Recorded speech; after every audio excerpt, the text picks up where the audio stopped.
สบายดีท่านผู้ชมต่อจากคลิปอีพีที่แล้วพี่น้องเอ้ยป้ากินข้าวกันนานอิ่มแท้เนาะแม่เฒ่าข่อยนี่สิได้เอายาให้เพิ่นกินพี่น้องเอ้ยเนาะเอายาให้เพิ่นกินก่อนใครอิ่มบ่พี่น้องเอ้ยเนาะรอท่าเลยเพราะว่าบ่ได้พี่น้องเอ้ยถ้าว่าเป็นวัณโรคนี่กินยาตามโครงการนี่คือสิบ่เกิดเด้อพี่น้อง6เดือนพุ่นเด้เนาะกินยาโครงการจะบ่ได้เสียค่าอิหยังแต่ว่าต้องได้กินตามที่ว่าแพทย์สั่งพี่น้องเนาะแต่ว่าอันนี้นี่เบิ่งแล้วโอ้ยขนาดยันยาเฮาซื้อมาให้กินก็ยังค่อนข้างยากแล้วพี่น้องเอ้ยยอมแล้ว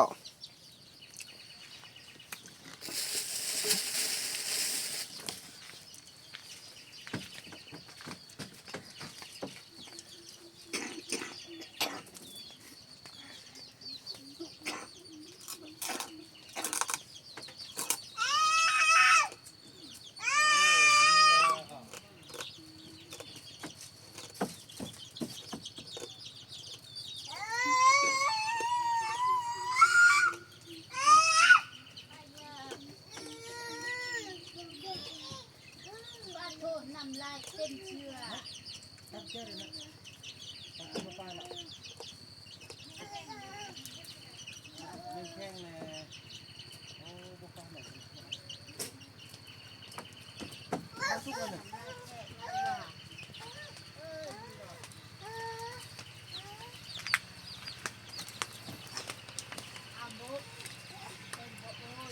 ใส่ยาดิใส่ยาดิ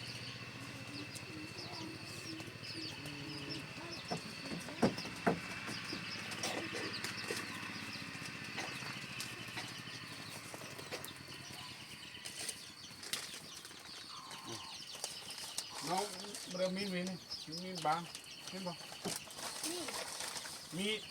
เป็น มีด แม่ น้องมากอกมักม่วง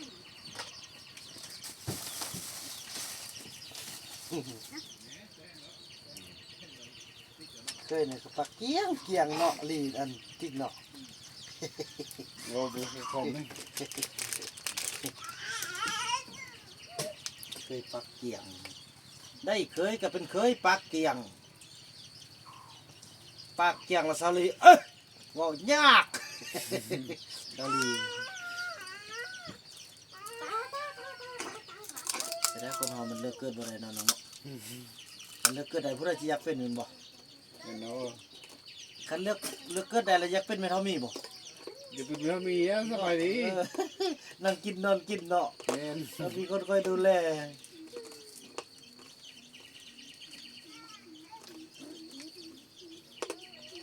อันนี้น่าจะเป็นยา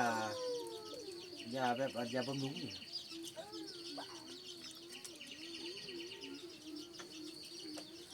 กินมันหมดเด้อนี่นั่นน่ะบ่กินหมดเมื่อวานนี่กินมันหมดโอ้อย่าไปกินน้ำอื่นกินตัวนี้มันหมดก่อน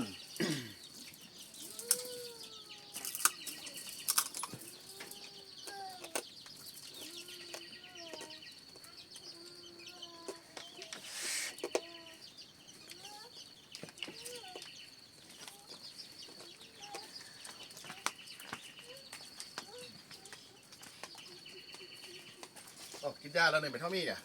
ยังกินข้าวไปอิ่มได้ กินจากยา โอ้หลายอันโอ้นี่ก็เป็นตรงเรื่องว่ากินจากยาอีก ที่เป็นแพทย์ตรงนี้นะยาไหม อันนี้มันย่านแช่น้ำเขากินชนิดที่หนึงเลยละชนิดที่หนึง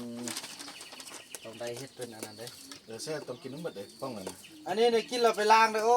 นี่นะไปเฮ็ดตัวนี้นะโอ้จ้อมันเอาไปล้างเด้อว้ายเจ้านี่นะย่า พร้อมไข่พร้อม นี่ก็ไปล้างเด้อ รถประเด็กเลยประเด็กดีๆหน่อย อ่าย า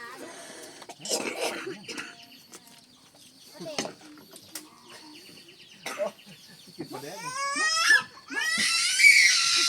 เอาเขาได้เนี่ยนะ นี่เอาบุหรี่ เอาประเด็กกินประเด็ก กินเลยนะ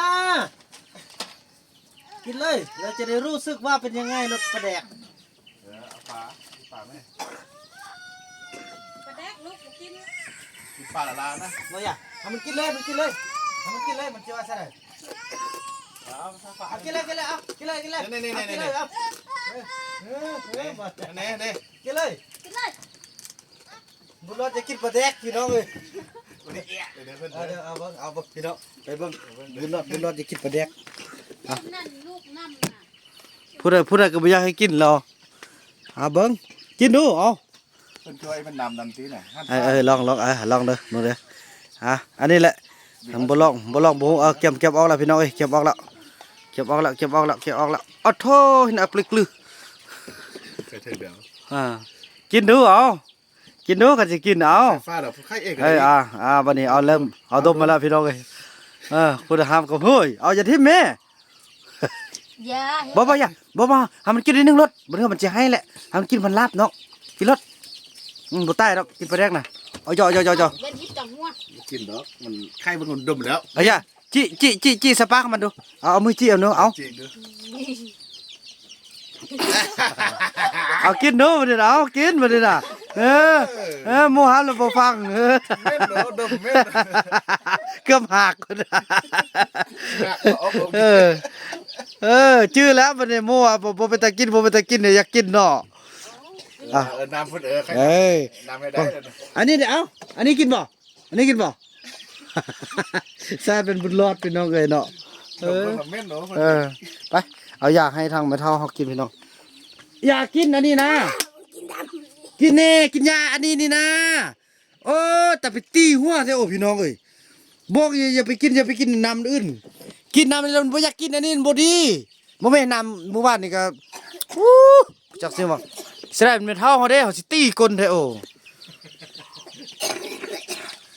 แน่กินอันนี้มันหมดแล้วจะไปกินน้ำมันน่ะมันจึงดีแม่หัวหน้าหมู่บ้านนี่ก็เลือดทิ่มละย่า กินหมดนี่ก็โอ้ ไม่พี่น้องว่าบ่เป็นว่าบ่ดังสร้างว่าเด้ว่านี่ตีบ่กินที่ต้นนั้นหากินว่านี่ บ่ดีง่ายแล้ มัน ว จะไปดีเดี๋ยวนี้น่ะอันนี้แหละผ่านไป4ชั่วโมงแล้วบ่กินมันหมดเด้อคันสิฟังความลูกแล้วฟังถ้าบ่ฟังแล้วตายลูกก็บ่สนใจได้มื้อนี้เด้อเอากินตัวนี้มื้อนี้น่ะ แค่น้ำใดนั่นน่ะ กินน้ำน้อยหนึ่งเดียว นี่เมื่อวานนี่น้อย5ยังน้อยนี่บ่หมดวานนี่หมดมือกินเท่าเดียวตอนให้กิน ก็นั่นก็บ่กินเลยเอาเด้อกินยาก่อนมันนึกว่าท้องเต็มก่อน นั่นแหละพ่อเนี่ยกินอันนี้ บ่กินยานี่มันดี เอ้าอันนี้ บ่อันนี้มันน้ำ ใส่ไว้ อันนี้มันน้ำบ่แล้วกินนี่ใส่แล้วเอาน้ำนี่ใส่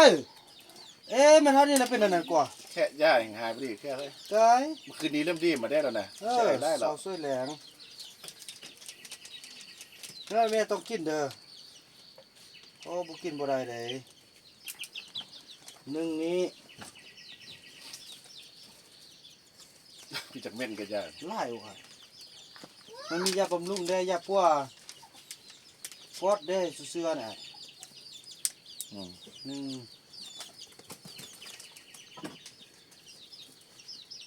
อันนี้3เท่าละ2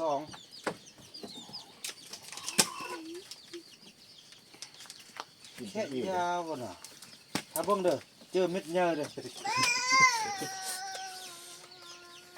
1 เม็ดเสาเสื้อแหลง แหน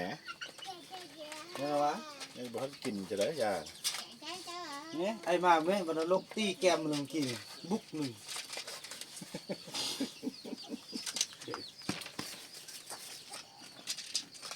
ึ่ง1 เม็ดเสาแหลง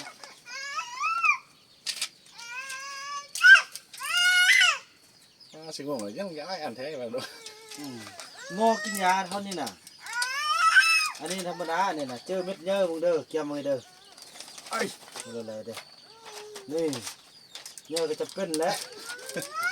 โอ้ไม่ได้เดี๋ยวเนาะ เยอะเท่าไหร่ วันนี้เราขึ้นฮึดลงประเดี๋ยวนี่ นี่แหละยิบเทอละเม็ดกินทีละเม็ดน่ะ มดบ่เนี่ยเอากินมันมดแล้วเอาน้ำตัวนี้ใส่อยากดีนะ กินน้ำมืดไส้กินน้ำมืดไส้ อย่าซื้อเหือกสักก้อนเด้อ สารบุรีจากเพื่อเลยใส่ฟ้าไว้กินเลยใส่ต้องได้ไปเอาสิกินยาโครงการ6 เดือนน่ะ โอ้ แล้ววับแล้วผ่านมา1 ซับก็เริ่มต้นใหม่ได้ยาอันนั้นน่ะ เขาจะเป็นวันโลกนะเอาอันนั้นเอายาใส่เดี๋ยวโอ้กินแต่น้ำ ว่ายังคมอยู่ มองสบายเดียวเลยไหม ว้กินแม่เอ้าอะไรบ่กินบัดเดียวบ่ได้ โอ้บดีเครือสำเร็จ อะไรบ่แม่อยากกินหมดก่อนแม่กินหมดก่อนบอกเราเขากินยาได้ไหมบอกแม่บอกเอ๋ยเลย บ่แม่บ่เรากินยาบ่กินบ่ดีก็ ไอ้ฮันแหละเนี่ยไปเสี่ยงมาชำน่ะอะไร บ่แม่นสิไปแบ่งกินแบบนั้นเด้จะกินบัดเดียวก็กินเป็นคาบมื้อนึง3เทื่อพุ่นน่ะ เรากิน กินช่วยก็ บ่มันบ่ดีน่ะกินหมดไอ้ โอ้ เอาแล้วพี่น้องเสียเงิน8,500,000พี่น้องเอ้ย ช่วยก่อน โอ้ตายกับย่าแล้วพี่น้องเอ้ย ช่วยจังได๋ ช่วยช่างใด ช่วยก็กินตั้ง5อีกกินเก็บเก่าอีกตึ้มนะ เอากินต้มไหล มากินมันหมดเลย กินหมดก่อนเสี่ยงไปซะหรอ นู่นน่ะไปเชื่องไปพุ่นน่ะ แม่ กินหมดบัดเดียว กินมันเอาแม่ ไหลกินหมด บ่กินมันบ่ดีอะนะ กินบ่ บ่ดีเด้บ่ดึงได้ตายปะกันได้บ่ดีอ่ะ เอาแล้วพี่น้องเอ้ย กินหมดซะเอาพอกับบ่มบัดเดียวเลย ที่เจ้าว่าอยู่บ่เคย แน่นะตัวเองบ่ตัวเองเป็นพญาติเนาะตัวก็กินโน่เอากินมันแล้วแม่กินมันเลย เอาละเม็ดแดงกินหมดบัดเดียวเลย ไอ้บุญรอดบ่ต้องขึ้นตัวเองบุญลุงทรงน่ะเออ เฮ้ยหลอดเลย เอากินเลยแม่เอากินหมดเลย เก่งเก่งเก่งเออ กินหมดเนี่ยเอาน้ำมันใส่เอาน้ำใส่ อย่า เอาน้ำอยาก แควกัดโอ้ เอาแควกัดเลย เอาแควกัดเนี่ย เอาจนกรอบกิน เอาจอนกรับกันตุก สดกินจ้ะ ดีใจที่มีอันแม่มิตรเพิ่นมาช่วยพี่น้องเอ้ยสันนิตาย ครบ เพราะว่า จ นำ นกรอบอันตู้กินหมดช่วยบ่ดิ กินหมดเลย เคี่ยวเลยกรอบเลย เอาแควกัด เฮ็ดเสร็จนั่นเอาเข้าไปนั่นเลย เอากัดกินหมด มุมเลยมอบกินเลยเอาน้ำขึ้นใส่ ก็ดูต้นอยู่พี่น้องเอ้ยแต่เฮ็ดซะได้เนาะเม็ดได้ก็ มันจะไล่ผล นั่นแหละ ดีโอ้ แหน่กินมื้อคืนก็ดีแล้วเด้หมดแล้วบ่เอากินมันเลยเอามาเลยเอามาเลย หมดเลย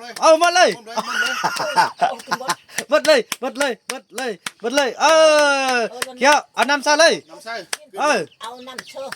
ปลาดรมแต่ละครับปะโทหุ่นน่ะสั่นเด็ดๆเลยน่ะก็แล้วไปซื้อเนาะ แล้ว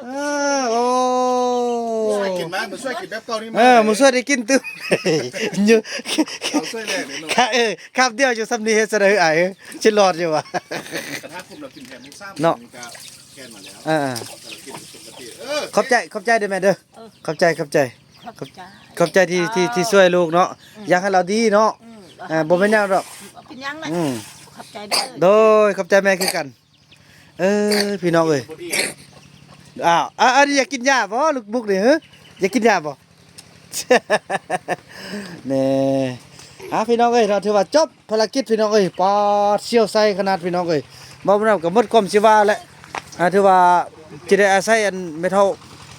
มิตรแล้วเนาะมาหากินเพราะเมื่อวานพายุก็เข้าพี่น้องเอ้ยเนาะบุยทางฝั่งไทยเฮาพายุเข้ากันบ่ปอดพายุเข้ากันขนาดเลยพี่น้องเนาะก็ถือว่าบ้านเฮือนประชาชนถือว่าเปเสียงให้ไล่ลังพี่น้องเอ้ยเนาะแต่ว่าเฮือนแม่ทัพแพทย์นี่ก็บ่เป็นหยังเพอมีอันนั้นคุ้มกันพี่น้องเอ้ยเนาะโครงสร้างราคาแน่นหน้าเดี๋ยวเราจะได้เอาออกกันพี่น้องเนาะเพราะว่าใกล้ทุกอย่างก็จะสำเร็จเสร็จสิ้นละจะได้เอาออกกันเนาะเพอไม่เฮียนกำลังสิหมดละพี่น้องเนาะถือว่าคลิปนี้บ่าวบุญนำขออนุญาตจบคลิปกันสำนี้ก่อนพี่น้องเนาะแล้วพบกันใหม่ในคลิปต่อไปพี่น้องเอ้ยคลิปนี้บ่าวบุญนำขอกล่าวคำว่าสบายดี